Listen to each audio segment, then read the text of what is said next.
அதிமுக பேரை மட்டும் வச்சு நீங்க என்ன பண்ண போறீங்க? உங்களுடைய கட்சியினுடைய கொள்கை என்ன ஆச்சு? நீங்க ஏன் பிஜேபி கிட்ட சரணாகதி அடைஞ்சிருக்கிறீங்க?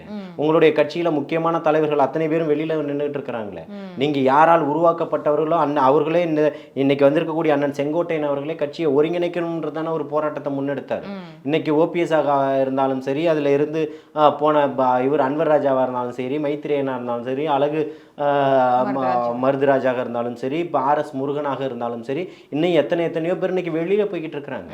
அப்போ உங்களுடைய கட்சியை உங்களால் காப்பாற்ற முடியும். உங்களுடைய தொண்டர்களையும் எம்ஜிஆர் காலத்து ஆட்கள் அவர்கள் அத்தனை பேருமே நமது எம்ஜிஆர்ல எவ்வளவு பெரிய ஆளுமையா இருந்தாரு மருது அழகுராஜ், மறுத்திட முடியுமா? அப்போ அதை போன்றவர்கள் எல்லாம் இன்னைக்கு உங்களாலேயே கட்டமைக்க முடியல. நீங்க மக்களுக்கானதை எப்படி கட்டமைப்பீங்க? முதல்ல உங்களை பாருங்க, உங்களுடைய கட்சியை காப்பாத்துங்க. நீங்க அடிமை சாசனம் எழுதி கொடுத்துட்டு இருப்ப செத்தாலும் பரவாயில்லன்னு எழுந்து நின்றுங்கன்ற ஏன் மண்டிட்டு கிடக்கணும்?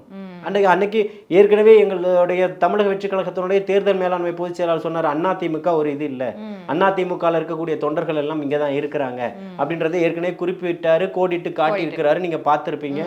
அதே போல